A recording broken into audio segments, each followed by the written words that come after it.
आता विखे साहेब लढतील मराठ्यासाठी, हैदराबादचं गॅजेटियरसाठी, सातारा संघ खंबीर मराठ्याने उभं राहायचं, उघडं पडून द्यायचं नाही. विरोधी पक्षातले महाविकास आघाडीचे नेते मराठ्याच्या बाबतीत, आरक्षणाच्या बाबतीत खंबीर उभा राहते. मराठ्यांनी खंबीर त्यांच्या मागे उभा राहते. शिंदे साहेब आपले, एकनाथ शिंदे साहेब खंबीर मराठ्यासाठी लढतात. धन उभा राहायचे त्यांच्या मागे सगळ्यांनी. जी आपल्यासाठी लढत नाही त्याचं तिकडे पळतात. आता फडणवीस साहेब मराठ्यांसाठी काम करायले, सातारा संस्थान असं, हैदराबाद जे आपल्यासाठी कुठल्याच पाठीमागे उभा राहिलं पाहिजे. आजच दादा लढायला लागले. आतून काही बाहेरून काही असं नाही, कसं बाहेर आहे नाही.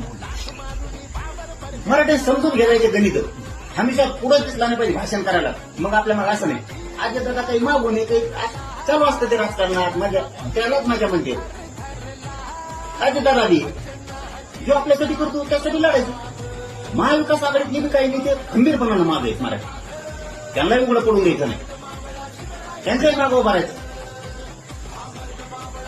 जीव राहतो काही करायची कोण करतो कसं आता लेवल